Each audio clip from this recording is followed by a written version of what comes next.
It's the Locked On Flyers podcast for Monday, April 25th, your daily dose of Flyers news, analysis, and high quality content that is, oh my God, celebrating a second win, Russ. Been a long time. Very glad to see it, especially against a team like the Pittsburgh Penguins.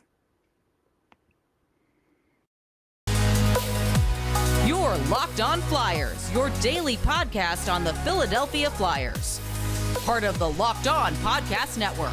Your team every day.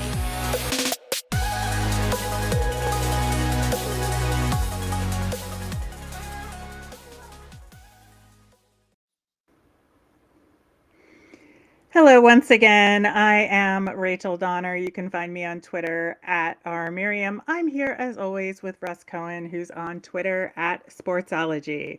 Thanks for making Locked On Flyers your first listen every day. You can follow us on Twitter at Locked On Flyers. You'll keep up to date on everything Philadelphia Flyers, our episodes, all that good stuff.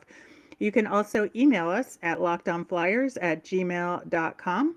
Today's episode is brought to you by BetOnline. BetOnline has you covered this season with more props, odds, and lines than ever before. BetOnline, where the game starts. We, of course, are going to talk about that game last night against the Pittsburgh Penguins. Another win. Lots of good things to take from that one. We are going to preview tonight's game against the Chicago Blackhawks and look at some of the similarities between our two teams. And then it's Monday. It's our favorite time. We get to name our nemesis of the week.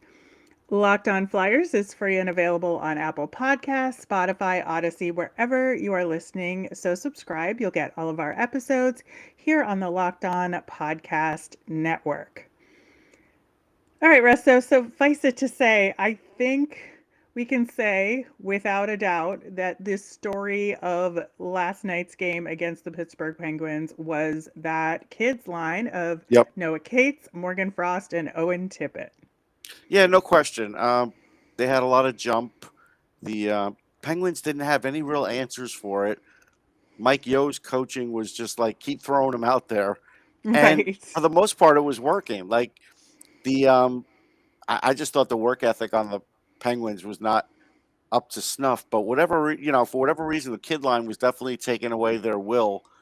And when they scored the second goal, like that definitely damaged Pittsburgh in that game in the sense that they were just like, all right, we're going to try out here. But they didn't go out of their way. They didn't play physical. There were some elements missing, I Mm-mm. felt like, from the Penguins. But the Flyers' end, hey, these kids were taking it to them. They were in front of the net. They were deflecting the puck in. Frost had his stick down on a play that I think on any other line in the Flyers, based on lack of detail, would have missed a goal, but he didn't miss a goal.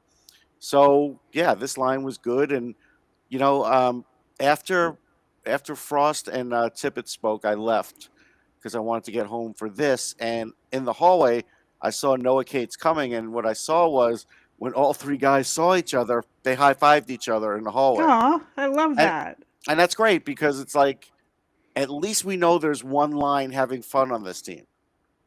Well, exactly. I think that's the bottom line here is you could tell that they were having a ton of fun out on the ice and that they were using their creativity and just playing their game, which is something that the Flyers just have struggled with. That I think everybody else has gotten in their heads, not everybody else, but a lot of the guys have gotten in their heads so much that they're just overthinking everything. And these guys were just like, I'm going to let it rip.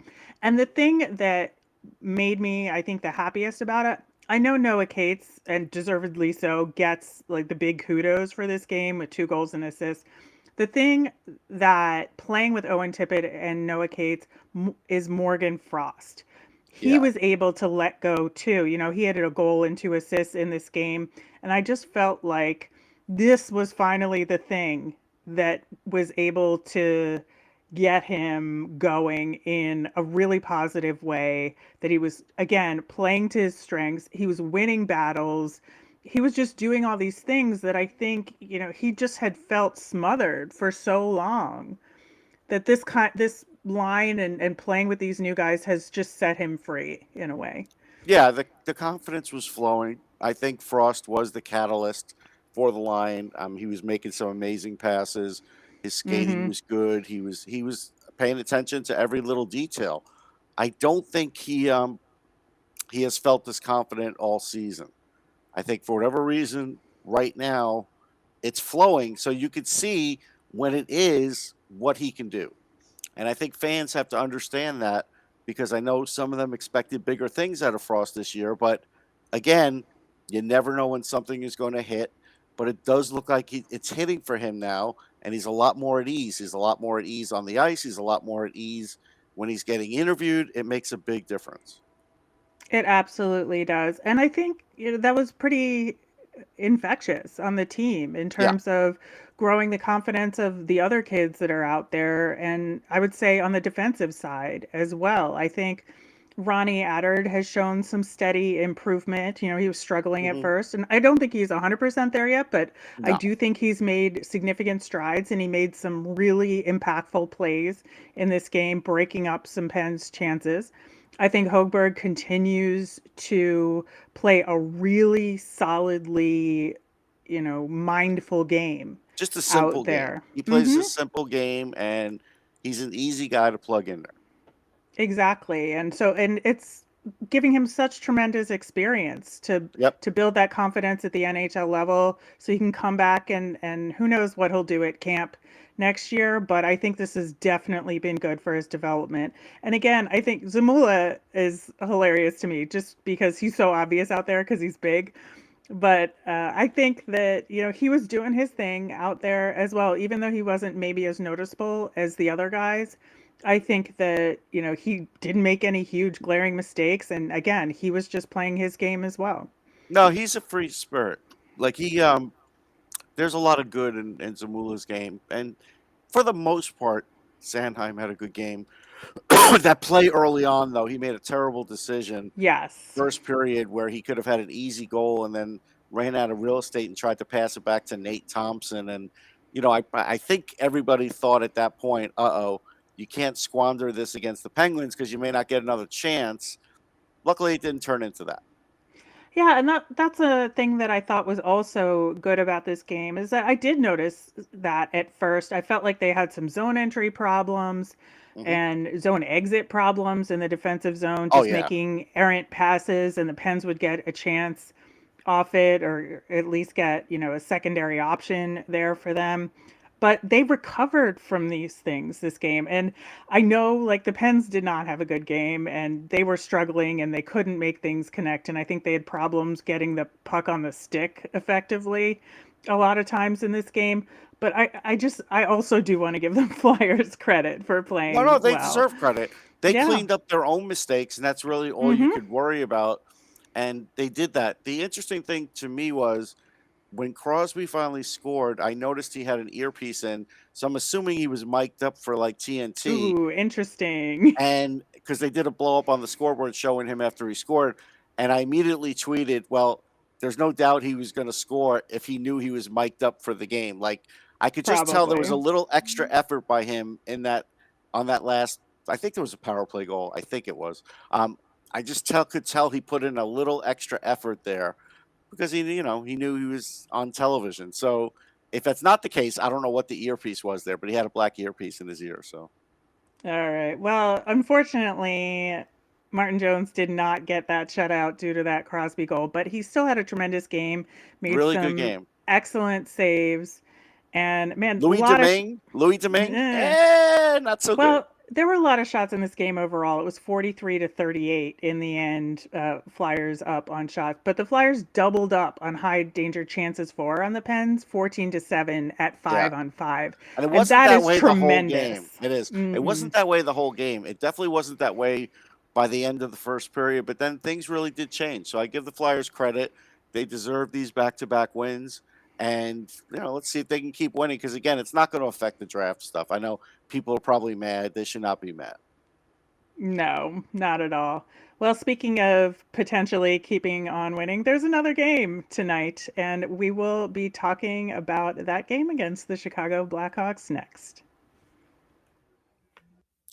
BetOnline.net is your number one source for all your betting needs and sports info. Find all the latest sports development, league reviews, and news, including this year's basketball playoffs and the start of the Major League Baseball season. BetOnline is your continued source for all your sports wagering information, from live betting to playoffs, esports, and more. Head to the website today or use your mobile device to learn more about the trends in action. BetOnline, where the game starts. Thanks for making Locked On Flyers your first listen every day. For your next listen, check out the Locked On Now podcast. It's nightly recaps of every NHL game with analysis from all our local experts. It's free and available wherever you get your podcasts. So tonight, we have our last back-to-back of the season. Hooray. We are facing the Chicago Blackhawks. And, we have been talking on the show about you just want to let the chips fall where they may in terms of draft lottery positioning, and you want to try and win out for various reasons. But if you are a person that is looking for the team to try and get the best percentage possible, this is an interesting game to look at because the Flyers and Blackhawks are in similar positions in the lottery percentage rankings. And so I think that this could have some implications, very minimal in the grand scheme of things. Again, the percentages are pretty close, but could have some implications there, even though this pick ultimately will go to the Columbus Blue Jackets. Right. I would say, if fans want to look at it that way, they certainly can. But like, these teams are going to try and win. They're both diminished to some degree, but the Blackhawks still have Patrick Kane, and when he's on the ice, he could still kill you. Flyers fans know about him, so I can't pull too much from it. Alex DeBrincat still has 45 goals. He's going to look for 46, 7, and 8, right? So both teams will still try and win. Yeah, they do have similar strength of schedules riding out the season as well. And there's no chance that either of these teams, or I think Seattle for that matter, are going to catch Montreal or Arizona for those top 2 percentage positions. So again, I think ultimately it's better for the Flyers to win out if they can. But you're right. The Blackhawks are in a pretty similar situation to the Flyers overall, despite having those talents like Patrick Kane and Alex DeBrincat. They are 2-7-1 in their last 10. They lost to the Sharks and the Kings. They won in overtime versus the Coyotes. That's what their last 3 games have looked like. And there really, again, are a lot of similarities, I think, in terms of where the Flyers are right now and where the Blackhawks are right now. And one of the things that we have been lamenting with this team is in the occasions where the Flyers do get out to a lead, they are very easily losing that lead, whether it's in the next period. And the Blackhawks have had a very similar problem. And prior to their most recent game where the Blackhawks never had the lead against the Sharks, they had 14 straight games with blown leads. And the only wins they got in that stretch were via an overtime game or a shootout game. So that is pretty bad. It's bad. They can't lock things down. They have Seth Jones, but their defense still isn't great. Their overall team defense is a problem. I would say that their top guys are better than the Flyers' top guys. Yes. But then the Flyers are better in the bottom 6. I think that's the difference. I think so too. And if you even dig into these numbers a little further, it does seem like the Flyers are blowing these leads and are allowing a lot of chances when they're up. But the Blackhawks are much worse, than that. If you look at score effects, when the Blackhawks are holding a 2-goal lead, I think they're allowing like 20% more shots against versus the Flyers are like at 9 or 10 more. So it's pretty brutal. And I think that could, create opportunities here. And I don't know if it's like, similar sides of a magnet going up against each other. You have your negative against your negative, but like that no team will want to lead in this game at all. But I do think that if the Flyers, especially the young kids who are trying to take advantage of these last few games, are shooting more, that will ultimately help them in this game, and in getting used to the NHL Hmm. style as well. Yeah, I mean, again, Chicago's got toughness. Their goaltending, it's about the same as the Flyers since losing Fleury. So you're right. If they can create more opportunities, they can win the game. But they're coming off a back-to-back. They are. So, they will be tired, but hopefully, again, with these younger legs in this game that have some incentive, we could see maybe some breakout opportunities from Bobby Brink, from Ronnie Attard, from Noah Cates. I think that this will be a really good game for them as well, especially, I think, like you said, with the Blackhawks having a much weaker bottom six, I think those matchups will give the Flyers a little bit of chance to have those better chances. They do have a little size at the center position, though, with Kirby Doc and Dylan Strome. And so that's where the Flyers are going to have to really be on their game. But otherwise, I think you're right. The other thing you have to look for is you got to make sure the kids aren't puck watching when Kane's out there, because that's an That easy is thing to true. do. I mean, you could say it and say, "Oh no, they're professionals," whatever.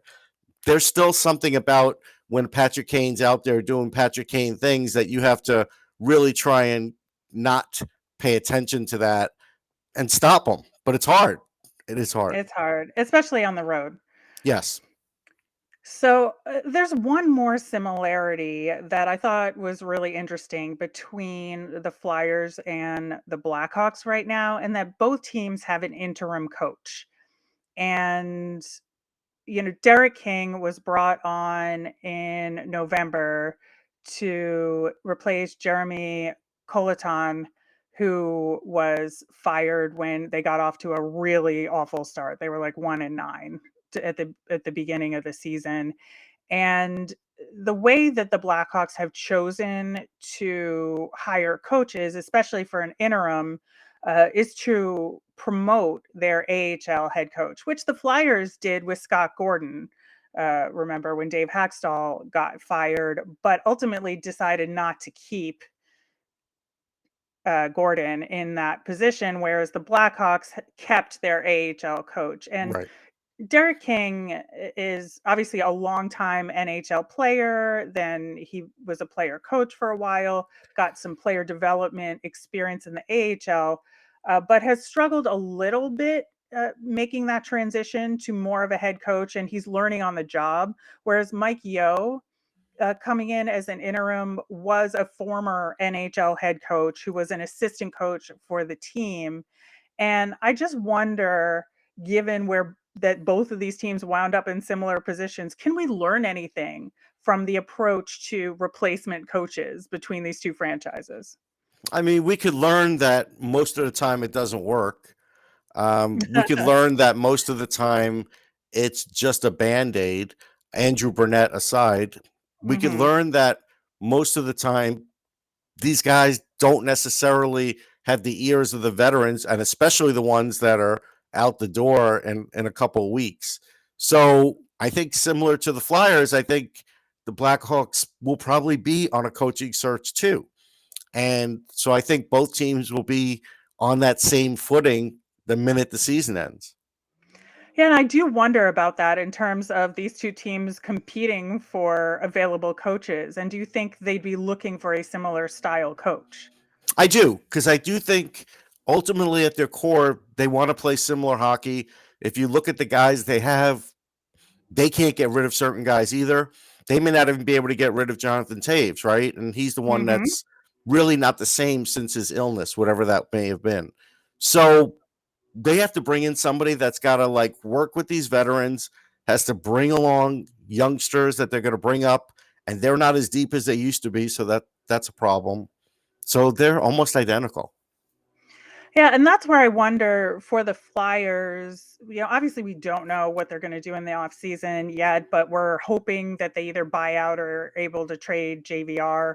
Right. And like the veteran presence is going to be like Kevin Hayes and then maybe Scott Lawton, Travis Konechny and Sean Couturier are like your other sort of veteran core players. Well, Provorov will be there too. I don't think Proby, he's getting yeah, yeah, I don't that's think true. he's getting traded.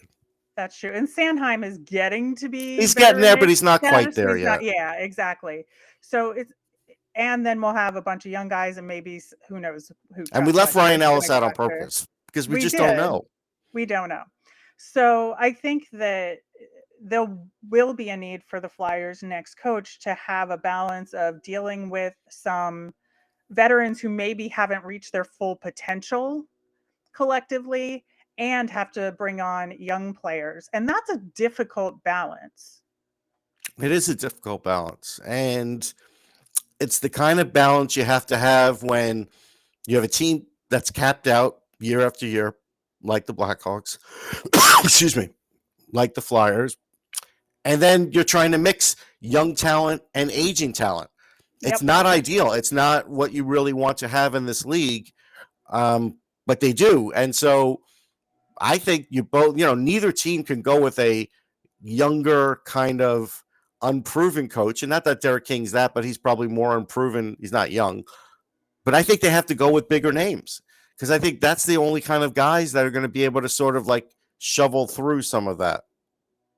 Right. And so I think both of these teams might be competing for some of the same coaches in the offseason. So we'll see how that plays out. But in the meantime, we have a game to look forward to tonight, and hopefully we'll get some kids to shine out there a little bit. That's the hope. All right, we're going to name our Nemesis of the week coming up next. And I just gave you a little hint there of what it might be. But first, we're going to talk to you about Built Bar. And by now, you should know how much we love Built Bars. But Built has more than just protein bars. Have you tried their Puffs? If you haven't, you're missing out on one of Built Bar's best tasting bars. Puffs are the first ever protein-infused marshmallow. They're fluffy, they're marshmallowy, they're not just a protein bar, they are a treat. They have some incredible flavors like cinnamony churro, coconut marshmallow, and banana cream pie. All Built Bars, including those puffs, are covered in 100% real chocolate. If you go to built.com, you scroll down to the macros chart, you're going to be blown away. They're high protein and low calorie, high fiber and low carb. Built Bars generally contain about 130 calories, 4 grams of sugar, 4 net carbs, but 17 grams of protein. If you get a candy bar, that's going to have 240 calories, a ton of sugar, and dozens of net carbs. And the regular bars have tasty flavors as well, like raspberry and cherry barcia. They've got new flavors coming out all the time. They're all about the taste. They make it delicious first, then figure out how to make it healthy. So go to built.com, use the promo code LOCK15. You'll get 15% off your order. That's promo code LOCKed15 for 15% off at built.com.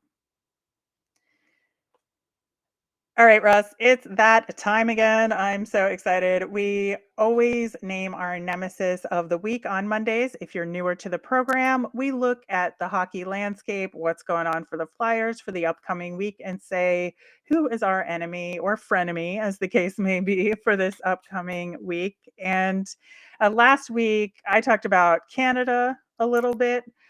Because we were playing the Habs and the Leafs last week. You talked about your allergies, which are still a problem for everybody. Problem a week later, yeah. Yeah, it's just been brutal out there. So continuing Nemesis is pollen.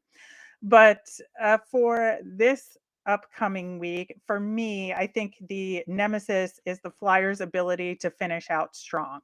And in this last week, we're facing the Blackhawks tonight, and then we've got the Senators and the Jets as the remaining opponents for this season. And I think against these teams, none of which are in playoff contention. So this is all for show, essentially, with these teams. And so let's get opportunities for our young players to step up and show what they can do. Let's have our veterans finish out strong and know they have a ton of time off. So let's do the best we can this week.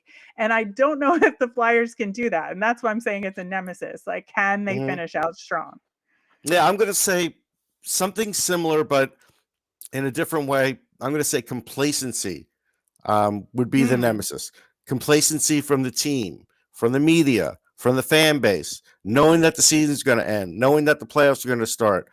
Don't take your foot off the gas.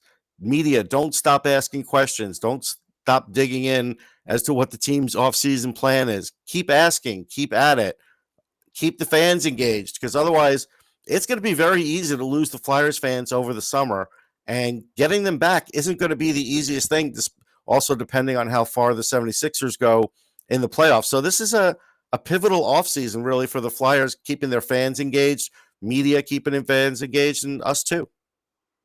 Exactly. But I do think we're going to get a lot of clues about that in the season ending press conferences which will be coming up, either next weekend or very early the following week. And based on what Chuck Fletcher has to say, hopefully we'll hear from Dave Scott as well. We're going to hear about all those mystery injuries, except for probably Ryan Ellis, because that's the way of the world. He's not even around. He wasn't in the know. team picture. He's not around. We just don't even know. Nobody has taken a photo of him. You would think TMZ would have a picture of him. Anyhow. Right. Well, my point here is that we're going to learn a lot more details than we have known up until this point about what's going on with some of the players, as we do every year. And that's kind of how the NHL works in terms of that. But with locker cleanout, I think it'll be very telling about those exact things you're talking about. How are they going to stay engaged? What are they going to do to look forward, as opposed to dwelling on the past of this season, but also learning from this past season, right? What mistakes were made and what can they do moving forward. And so, yeah, there is a lot for them to answer for, and a lot of people to answer to at this point. We remember last season where Chuck Fletcher said, I don't ever want to live through a season like that again. Well, I think he kind of did, and it might have been a little bit worse. And it's worse. So how is he going to answer questions about that statement that he mentioned last year? I'm sure there will be questions to that effect. And I think this week upcoming is, how do you put evidence forward that he is the right guy to move them forward? How do you put evidence forward that there's some hope with this team, with some of the guys out there? And that's what I'm looking for, is let's give some little nuggets of hope for this team and these young players for next season, and that our nemesis next week can be something a little bit lighter. There you go. All right, we're going to wrap up with our fun thing, and this is not Flyers related, but definitely hockey related and important in the hockey world. Of course, Guy Lafleur passed away recently, who is an absolute legend for the Montreal Canadiens, and one of the greatest to ever play the game of hockey. Well known for his scoring as well as his blonde flow in the helmetless days. Yep. And Locked On Canadiens, our friends over there who we've had on the show several times, we love Scott and Laura, did a wonderful bonus episode on the Locked On Canadiens feed to eulogize Guy Lafleur and just talk about all their favorite memories. So if you're a fan of hockey, a fan of Guy Lafleur, we would suggest you listen to that as well. So there'll be a link to that in our show notes. That's nice. All right, that will do it for today's show. We'll be back again tomorrow. We're going to see if the Flyers were able to persevere against the Chicago Blackhawks.